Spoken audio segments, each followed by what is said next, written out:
For me, I think the biggest thing that football taught me was how to overcome adversity. At some point in your life, you're going to have some tough times. You have to have that next play mentality. That cohesiveness and that working together, that's really something special that you can't get in a lot of other areas. When you practice that and you live that in other phases of your life, it becomes second nature because all you know how to do is fight. It's not an easy game. If it were easy, everyone would do it. You start to appreciate the smaller contributions that people make. You don't just look at the big one because you knew it took 6 or 7 other guys who are unsung. And you can't take shortcuts and be successful. Doing what they do to make it possible for the guy getting the press clippings or whatever it might be. In this game, whether it's as a coach or a player. So I would certainly say that you definitely got a very quick lesson in how to overcome adversity playing football.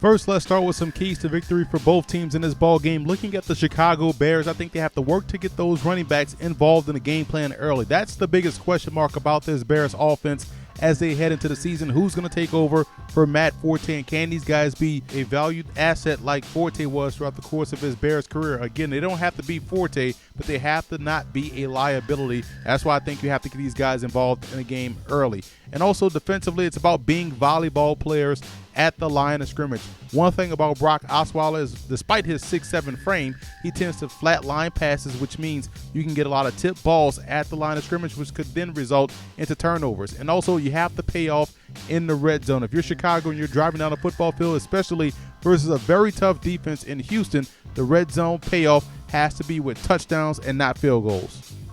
And for the Texans in this ball game, you want to make the Bears defend every blade of grass. We'll go into a little bit more detail on how they can do that in the whiteboard segment of this video, because I do think they have great personnel to make this happen, but you have to expand that 3-4 defense and force those guys to cover every blade of grass this Sunday. And also defensively, you have to stay alert for the screen game. I think that's one way the Bears will try to get those guys involved in the game quickly. A guy like Jeremy Langford is excellent as a receiver out of the backfield and also on screen, so be alert for screens. Otherwise, the Bears can gash that Texans defense. And third down defense is going to be key. If they can't get off the field, it builds confidence within that Bears offense. And if Jay Cutler and company has confidence, not only in the passing game, but also running the football, the Texans could struggle.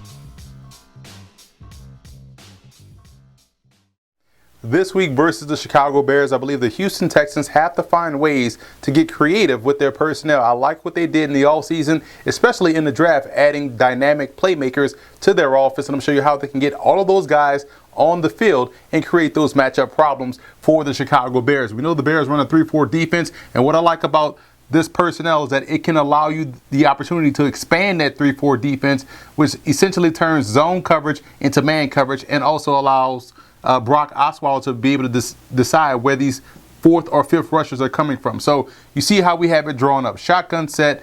DeAndre Hopkins is off to the side by himself. We're going to put Will Fuller, the rookie. His speed on the inside can really frustrate safeties. Braxton Miller, the wild card here, is on the outside off the line of scrimmage. And we're going to put 2 tailbacks in the backfield. Lamar Miller with his explosiveness and also Tyler Ervin, the rookie out of San Jose State. So what we're going to do is to try to kill this backer here. We're going to run this zone read fake here. Now, obviously, we're not running the football. We're trying to throw the football and create opportunities for one of these guys to be wide open.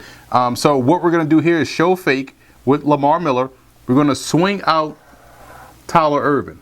And that swing is a zone buster. So it's going to either draw a linebacker or this nickel guy or this safety guy is going to try to fly up and make a play. And what we're doing with Will Fuller, we're going to work him up, out, and he's going right down the seam, right down the hash. And the reason why we do it that way is because we're going to try to take away this safety out of the equation. Before the snap, we're going to motion Braxton Miller till he's staggered with Will Fuller, and his job is to sit there, and then he's going to come across and run a dig. So his job, he said he can even break it up here and run the dig. So he's going to decide where he wants to sit, if not run across if it's man coverage. And you could trust him running away from man, and you could trust his big body going across the middle of the field.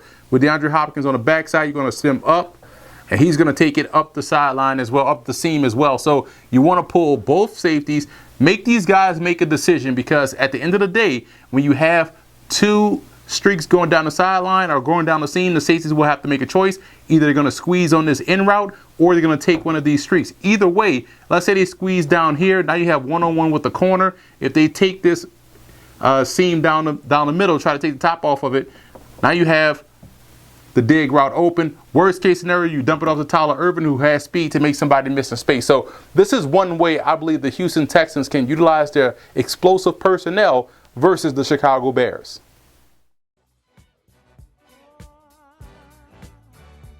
The biggest X factor in this game for Chicago will be the play of their offensive line. I think this will quietly be one of the most improved units in the National Football League, and I do think they match up well versus the Texans' front three. So look for this offensive line to get off to a great start and could determine the outcome in this ball game. And for Houston, I look at the inside linebackers, Brian Cushing, Benardrick McKinney. Those guys, I believe, have to have a huge day, not only versus the running game and trying to stop a young rushing attack of Chicago, but in the passing game. Jay Cutler loves to attack over the middle of the field, and if these guys can't get into their drops effectively, they could also struggle.